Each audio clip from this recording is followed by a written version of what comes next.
Ya, assalamualaikum warahmatullahi wabarakatuh. Selamat pagi semuanya. Saya harap teman-teman dalam keadaan sehat, meskipun kita tidak bertemu dengan Zoom, seperti kesepakatan kita di minggu sebelumnya bahwa akan saya berikan video pembelajaran di minggu kedua kita online seperti itu di pertemuan ke-10. Saya akan berikan video pembelajaran terkait materi kita selanjutnya, teman-teman. Jadi kalau misalkan kemarin teman-teman kita bicara terkait pembukuan, pencatatan, kemudian sanksi-sanksi bidang perpajakan. Nah, di sini kita akan lebih spesifik lagi untuk membahas mengenai apa itu pajak penghasilan. Sebelumnya kan saya sudah pernah uh, sedikit mengulas terkait pajak penghasilan bahwa setiap orang yang memiliki penghasilan di atas PTKP seperti itu akan dikenakan pajak seperti itu, teman-teman. Nah, karena tidak semua wajib pajak individu itu terkena pajak. Karena apa? Karena di sini kita juga negara, tentunya pemerintah itu mau berlaku adil seperti itu, bahwa harus ada bare minimumnya orang tersebut uh, untuk terkena pajak seperti itu, teman-teman. Kemudian di sini, teman-teman, pajak. Nah, pajak sendiri, pajak penghasilan lebih tepatnya itu sudah diatur dalam Undang-Undang Nomor 36 Tahun 2008 tentang pajak penghasilan atau PPH seperti itu, teman-teman. Jadi di sini subjek pajak tersebut dikenai pajak apabila menerima atau memperoleh penghasilan seperti itu. Nah, kemudian kalau misalnya kita lihat di sini subjek pajak dan objek pajak. Nah, kalau misalkan siapa aja sih yang menjadi objek pajak, kemudian siapa aja yang menjadi subjek pajak. Nah, ini teman-teman bisa lihat, yang menjadi subjek pajak itu adalah orang pribadi atau warisan yang belum terbagi, kemudian badan, PT, perseorangan, komoditer, BUMN, BUMD, firma, kemudian koperasi, yayasan, dan lain-lain. Nah, kemudian yang ketiga adalah badan usaha tetap atau BUT, yaitu dilakukan subjek pajak LN atau SPLN Indonesia yang memiliki kehadiran fisik dan bersifat tetap. Contoh misalnya pabrik atau kantor perwakilan perusahaan asing seperti itu, teman-teman. Jadi perusahaan asing itu memiliki kantor cabang yang ada di Indonesia seperti itu, teman-teman. Kemudian subjek pajak dalam negeri itu apa aja sih, teman-teman? Jadi ada 4. Yang pertama adalah subjek pajak orang pribadi, kemudian subjek pajak badan, kemudian pajak warisan. Nah, kemudian yang terakhir adalah subjek orang pribadi dalam negeri menjadi wajib pajak apabila telah menerima penghasilan yang besarnya melebihi penghasilan tidak kena pajak atau PTKP. Nah, untuk aturan yang sekarang ini, teman-teman, PTKP itu di 54 juta. Jadi di atas 54 juta itu teman-teman nanti akan terkena PTKP seperti itu. Jadi nanti ada penghasilan neto, bruto, dikurangi lagi PTKP seperti itu, teman-teman. Nah, PTKP itu apa? Ya, penghasilan tidak kena pajak. Nah, apabila orang tersebut memiliki penghasilan di bawah 54 juta per tahun, maka orang tersebut tidak terkena PTKP. Ataupun misal penghasilannya itu pas di 54 juta itu, maka tidak dikenai PTKP, teman-teman. Jadi yang di atas dari 54 juta. Nah, kemudian kalau kita bicara tentang subjek pajak luar negeri, yang pertama adalah orang pribadi tidak bertempat tinggal di Indonesia, memiliki dan menjalankan badan usaha tetap di Indonesia. Jadi misalkan orang tersebut itu tidak tinggal maksudnya dalam artian domisilinya itu misalnya di Singapura, tapi beliau memiliki memiliki perusahaan di Indonesia, maka orang tersebut tetap dikenakan pajak seperti itu, teman-teman. Nah, kemudian orang pribadi yang tidak bertempat tinggal di Indonesia tidak memiliki dan menjalankan badan usaha tapi memperoleh penghasilan dari Indonesia seperti itu, teman-teman. Jadi apapun yang dia peroleh dari Indonesia, dari dari negara kita, maka wajib untuk dikenakan pajak seperti itu, teman-teman. Nah, kemudian saya lanjutkan. Nah, di sini, teman-teman, perbedaan antara wajib pajak dalam negeri dan luar negeri. Nah, kalau misalnya kita bicara terkait perbedaannya nih, pasti kan ada beberapa ya. Ini ada 4 perbedaan. Nah, di sini adalah misalkan kalau kita bicara wajib pajak dalam negeri. Wajib pajak dalam negeri ini dikenakan pajak atas penghasilan baik yang diterima atau diperoleh dari Indonesia dan dari luar Indonesia. Kemudian, kalau wajib pajak luar negeri, jadi dikenakan pajak hanya atas penghasilan yang berasal dari sumber penghasilannya di Indonesia, seperti itu, teman-teman. Nah, kemudian yang kedua adalah dikenakan pajak berdasarkan penghasilan neto. Nah, kemudian kalau yang pajak luar negeri dikenakan pajak berdasarkan penghasilan bruto, seperti itu. Nah, kemudian tarif pajak yang digunakan adalah tarif umum. Yang kedua, yang kalau pajak luar negeri adalah tarif pajak yang digunakan adalah tarif sepadan, yang sepadan dengan penghasilannya tentunya seperti itu teman-teman. Kalau misalkan di Indonesia kan tarifnya ya udah kita mengikuti aturan dalam undang-undang yang sudah ditentukan. Nah, tapi kalau kita di orang luar negeri ya itu sesuai dengan tarif yang sepadan, yaitu tarif yang sudah dihitung dari penghasilannya seperti itu teman-teman. Kemudian kalau wajib pajak dalam negeri itu kan kita wajib menyampaikan SPT ya. Kayak saya tuh kemarin menyampaikan SPT di kantor pajak, atau misalkan instansi terkait saya bekerja itu memiliki atau menyediakan pelayanan apa namanya pelaporan SPT seperti itu teman-teman. Nah, kemudian kalau misalkan wajib pajak luar negeri tidak wajib menyampaikan SPT seperti itu teman-teman, tapi hanya wajib membayar apa namanya pajak yang sudah ditentukan seperti itu teman-teman. Nah, kemudian saya lanjutkan di sini. Jadi di sini teman-teman tidak termasuk subjek pajak. Jadi apa saja sih yang nggak termasuk subjek pajak itu? Jadi uh, yang tidak termasuk subjek pajak itu sebenarnya sudah diatur, sudah ditentukan dalam UU nomor 7 tahun 2021, sama dengan terkait pembukuan ya teman-teman, ada harmonisasi peraturan kepajakan pasal 3 UU KUAP, yang mana subjek pajak tertentu dikecualikan berdasarkan hukum nasional dan ketentuan internasional seperti itu. Jadi ada 4 nih yang tidak kena yang apa namanya yang tidak harus bayar pajak. Yang pertama adalah kantor perwakilan negara asing, misalnya ke dubes seperti itu. Nah, kemudian pejabat perwakilan diplomatik dan konsulat seperti itu. Nah, kemudian organisasi internasional, kemudian pejabat perwakilan organisasi internasional seperti itu, teman-teman. Kan beda ya apa namanya dengan perusahaan seperti itu, teman-teman. Jadi karena berdasarkan hukum internasional dan kesepakatan antar negara, ada yang namanya prinsip disebut prinsip kekebalan diplomatik atau diplomatic immunity seperti itu. Jadi prinsip ini itu melindungi negara asing, kemudian organisasi internasional dan perwakilannya agar bisa menjalankan tugas tanpa campur tangan atau hambatan dari negara tempat mereka bekerja. Maksudnya di sini adalah berurusan dengan pajak dan lain-lain seperti itu teman-teman. Kemudian saya lanjutkan terkait ini objek pajak. Nah, kalau teman-teman sebenarnya saya apa ya namanya tidak harus menjelaskan mengenai subjek pajak dan objek pajak, karena saya rasa teman-teman sudah paham ya. Kalau misalnya subjek pajak itu kan orang atau badan yang berkewajiban untuk membayarkan pajak kepada negara. Kemudian kalau objek pajak itu adalah apa-apa yang dikenakan pajak, yaitu misal penghasilan, barang, atau apa aja deh kegiatan yang menimbulkan kewajiban membayar pajak seperti itu teman-teman. Nah, di sini termasuknya tuh apa? Ada 6. Misal satu pengganti atau imbalan dengan pekerjaan atau jasa yang diterima seperti itu. Kemudian ada hadiah dari undian atau pekerjaan. Nah, misalkan nih kayak contohnya ada bank BUMN misalkan BNI atau BRI gitu kan, kemudian apa ya namanya membuat sebuah program atau undian gitu, undian yang hadiahnya itu adalah mobil, kemudian uang tunai, kemudian ada barang-barang elektronik seperti itu. Nah, dari situ nanti teman-teman juga akan dikenakan pajak dari hadiah-hadiah tersebut apabila teman-teman memang memenangkan. Nah, itu pasti akan dikenakan pajak teman-teman seperti itu. Nah, kemudian hadiah dari pekerjaan juga misalnya kayak pembayaran dari misalkan saya mengawas sebuah ujian. Nah, dari situ saya mendapatkan honor atau mendapatkan gaji dari situ. Nah, dari situ juga akan dipotong pajak seperti itu teman-teman. Nah, kemudian laba usaha.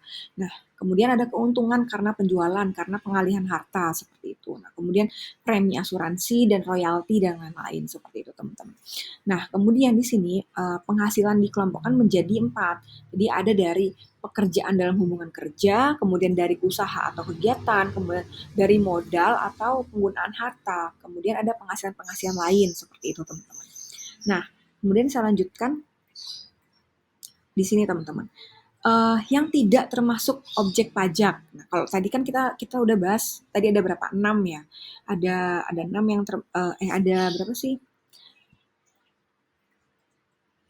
Ada 6 yang termasuk objek pajak. Nah, kita sekarang masuk ke yang tidak termasuk objek pajak.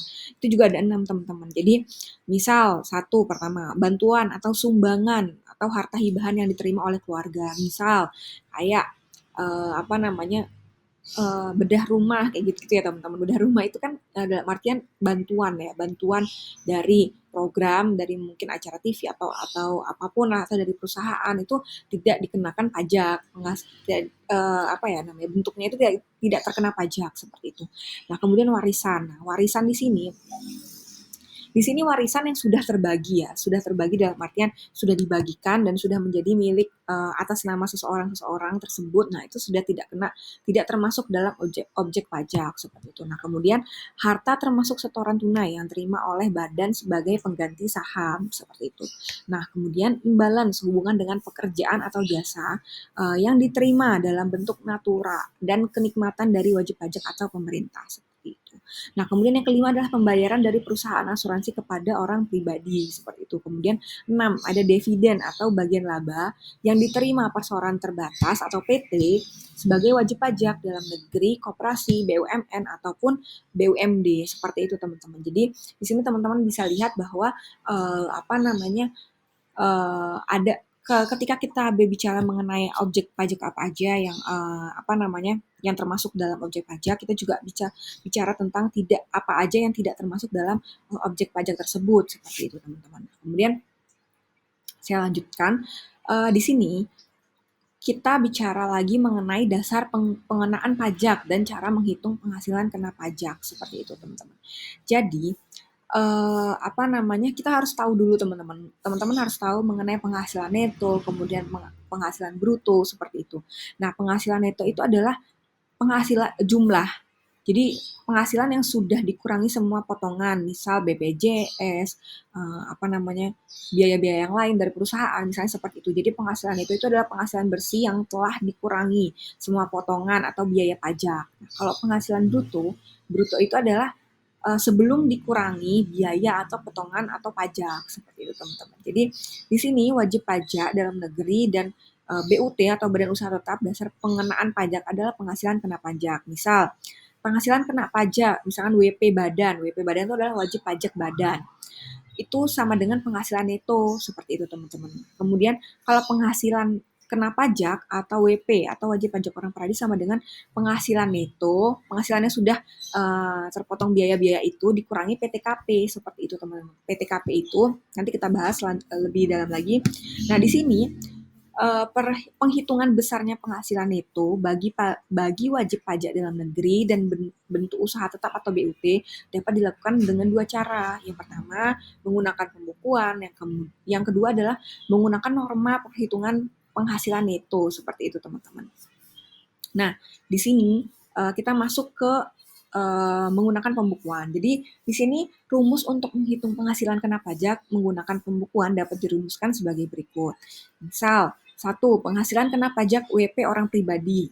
Jadi wajib pajak orang pribadi yaitu penghasilan neto dikurangi PTKP. PTKP itu adalah penghasilan tidak kena pajak.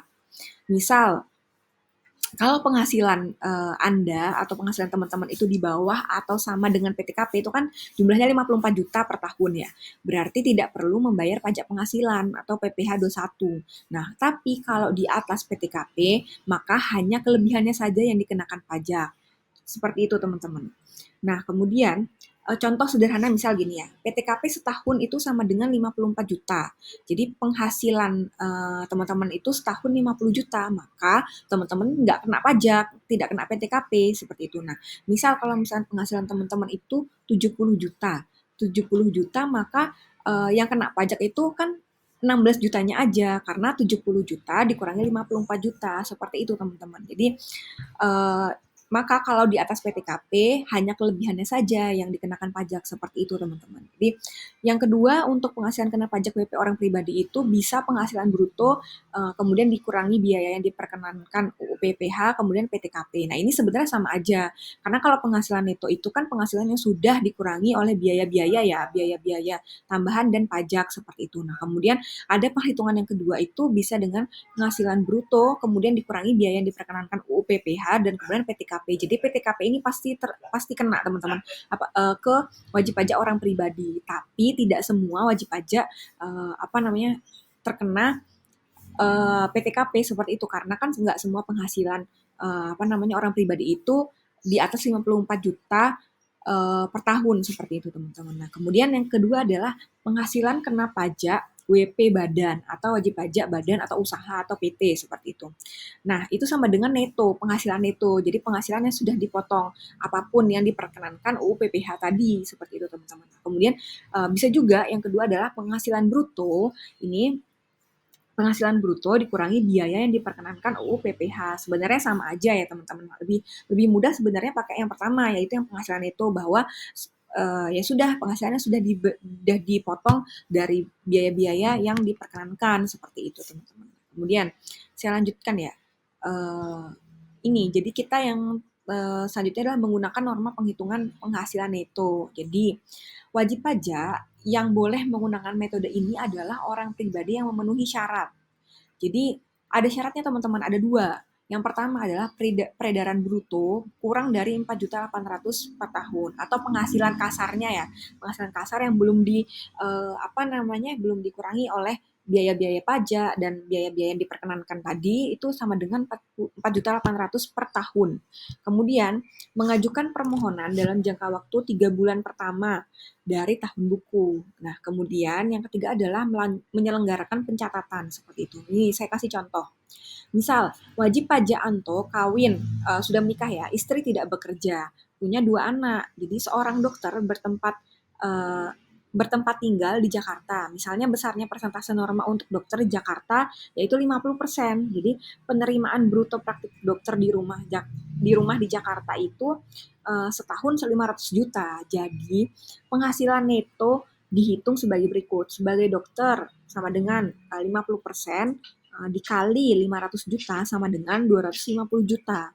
Nah, penghasilan tidak kena pajaknya atau PTKP sama dengan 67,5 juta. Jadi penghasilan yang terkena pajak adalah 182,5 juta. Seperti itu teman-teman. Nanti teman-teman juga akan saya berikan kuis ya teman-teman. Nanti akan saya berikan kuis terkait dengan perhitungan pajak ini seperti itu. Nah kemudian saya lanjutkan di sini ada penghasilan tidak kena pajak. Perhitungan, jadi gimana sih perhitungan PTKP ini dalam setahun itu? Karena ada beda-beda teman-teman, nanti tergantung WP orang pribadi tersebut. Nah, pertama misalkan perhitungan PTKP ditentukan menurut keadaan awal tahun pajak. Nah, ada dua, jadi untuk pegawai lama melihat keadaan pada awal tahun takwim atau 1 Januari, seperti itu. Nah, kemudian untuk pegawai baru berdasarkan keadaan awal bulan dari bagian tahun takwim yang bersangkutan. Jadi besarnya PTKP setahun itu, pertama 54 juta untuk wajib pajak orang pribadi, seperti itu teman-teman. Jadi apabila penghasilan pas 54 juta per tahun maka nggak kena pajak, seperti itu. Nah, kemudian kalau sudah menikah, maka dapat tambahan 4,5 juta. Jadi yang kedua ini adalah 4,5 juta tambahan untuk wajib pajak yang sudah menikah. Jadi untuk tanggungan pasangan, kalau istri juga bekerja, misalnya untuk tanggungan pasangan. Nah, kalau misalnya ketiga itu adalah 54 juta tambahan untuk penghasilan istri dan suami. Di sini kalau misalnya istri juga bekerja dan penghasilannya digabung dengan suami seperti itu dalam laporan pajak, maka dapat tambahan PTKP sebesar 54 juta lagi karena dianggap keduanya itu punya hak PTKP orang pribadi, seperti itu teman-teman. Nah, kemudian yang keempat adalah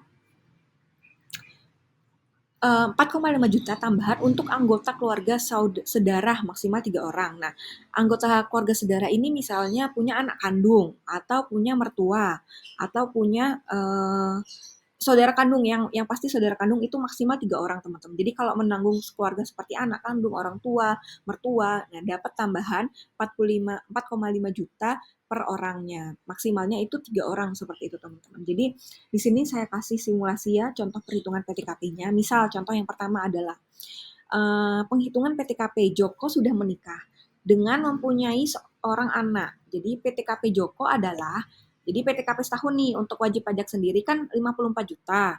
Nah, kemudian tambahan karena sudah menikah, karena Joko ini sudah menikah.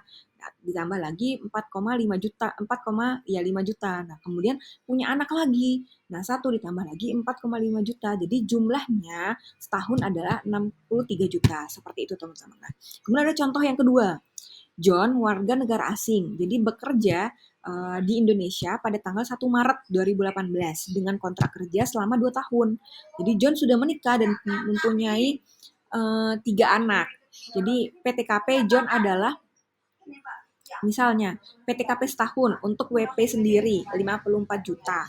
Nah, tambahan WP kawinnya itu adalah 4,5 juta. Nah, kemudian tambahan 3 anaknya itu adalah 13 juta 500 seperti itu teman-teman. Jadi jumlahnya 72 juta seperti itu. Nah, dari sini kan teman-teman bisa lihat ya. Jadi untuk tambahan apa namanya ketika sudah menikah ditambah lagi 4,5 juta, kemudian kalau misalkan punya anak lagi 3, itu kan anak anak kandung ya, anak yang sedarah itu ditambah lagi 4,5 juta dikali 3 seperti itu teman-teman. Jadi keluarlah PTKP-nya setahun seperti itu.